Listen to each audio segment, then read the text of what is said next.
नमस्कार दोस्तों। भारत सबका है, सबके लिए है, सबके द्वारा है। भारत के सभी राज्य सभी के लिए हैं। वो वहाँ रह सकता है, वहाँ रोज़गार कर सकता है। और ये भारत तो एक है। भारत के किसी राज्य में किसी भी व्यक्ति के लिए भेदभाव हो, ये भारत के लिए ही अच्छा नहीं है। भारतीय गणतंत्र की संरचना इस तरह से हुई है कि वहाँ किसी भी राज्य का कोई भी व्यक्ति किसी भी राज्य में जाके रह सकता है और वहाँ रोज़गार कर सकता है। शायद ये बात अभी जो मुंबई चुनाव हुए हैं उसमें ठाकरे बंधुओं की शायद समझ में आया हो। ठाकरे बंधुओं के द्वारा, राज ठाकरे और उद्धव ठाकरे जी के द्वारा जो गठजोड़ किया गया था वो भी एक स्वार्थवश था, क्योंकि उन्हें चुनाव को ध्यान में रखना था। सबसे बड़ी बात यह है कि आप चुनाव जीतना चाहते हैं, आप मराठी मानुष के दिल में रहना चाहते हैं, लेकिन मराठी जगह पर अगर कोई व्यक्ति बाहर से आया है, बिहार से आया और यूपी से आया, एमपी से आया, तो उसको सिर्फ इस कारण कि उसे मराठी नहीं आती है, सार्वजनिक रूप से अपमानजनक तरीके से आप उनकी पिटाई कर रहे हैं, उनमें चांटे जड़ रहे हैं, उनको गाली दे रहे हैं। और वो भी उनकी उम्र देखिए आप, 40 के, 50 के, 65 साल के बुजुर्ग को आप मार रहे हैं। महिलाओं को मार रही हैं महिलाएं। ट्रेन में आप किसी की लैंग्वेज के आधार पर भेदभाव कर रहे हैं।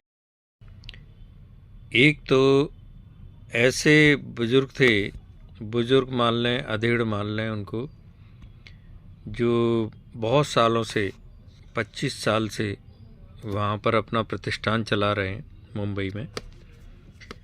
उनकी दुकान पर जाकर आप उनके साथ अभद्र व्यवहार भी न कहें, अभद्र व्यवहार तो बहुत छोटा होता है, आपने उनके साथ मारपीट की, गाली गलौज की, दुकान से बाहर लाकर। जो कि मुंबई का ही निवासी है, वो जब 25 साल से मुंबई में है तो आपको कहीं जाने वाले नहीं हैं। उनका प्रतिष्ठान भी है, इतने सीनियर व्यक्ति को आप मार रहे हैं। तो ये जो संदेश था ये गुंडागर्दी का था और एक तरह से असुरक्षा का था, क्योंकि वो मुंबई वासी जो मराठी बोलते हैं उनके अलावा जो मुंबई वासी हैं वो अपने आप को असुरक्षित मान रहे थे। और इसमें मराठियों में जो जितने लोग थे जो बहुत ही अच्छे थे, जिनकी अच्छी सोच थी, जो ज़्यादातर होती है, मध्यम वर्ग के, उच्च वर्ग के जितने भी लोग थे, उन्होंने इसको गलत माना और इसका समर्थन नहीं किया। परिणाम स्वरूप आप मुंबई का चुनाव बहुत बुरी तरह से हार गए, दोनों भाई एक साथ रहने के बावजूद भी।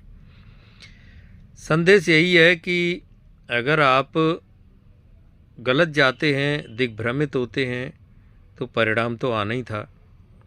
जिस तरह से राज ठाकरे जी का व्यवहार जो कि बिल्कुल सही नहीं था, जैसे कि बड़े बड़े दादा होते हैं, बड़े बड़े गैंगस्टर होते हैं, इस तरह से आपके बातें करते हो, आप उसी तरह का जनता के साथ व्यवहार करते हो, तो आप राजनीतिक पार्टी तो नहीं चला सकते। हाँ, एक गैंग जरूर चला सकते हैं, गुंडों की गैंग आप चला सकते हैं। उद्धव ठाकरे जी जो थोड़ा सा नम्र माने जाते हैं, लेकिन उनका भी इस बार रवैया ठीक नहीं था मराठी मानुष के ऊपर। जो लैंग्वेज की जो बात आई तब, तो मेरा कहना यही है कि जो भी हो रहा है महाराष्ट्र में इस समय वैसा होना चाहिए। और उम्मीद करते हैं जो नई सरकार, इनकी अभी सरकार कहें या लोकल गवर्नमेंट्स जो भी है, मुंबई महानगर पालिका, हो सकता है इस बार अच्छा काम करे और मुंबई को बहुत सारी जैसी समस्याएं हैं, जैसे बाढ़ वगैरह हैं मुंबई में बरसात के टाइम अक्सर आती हैं, और अव्यवस्था जो है वो शायद मुक्ति मिले। बाकी आप क्या सोचते हैं मुझे ज़रूर बताएं कमेंट में।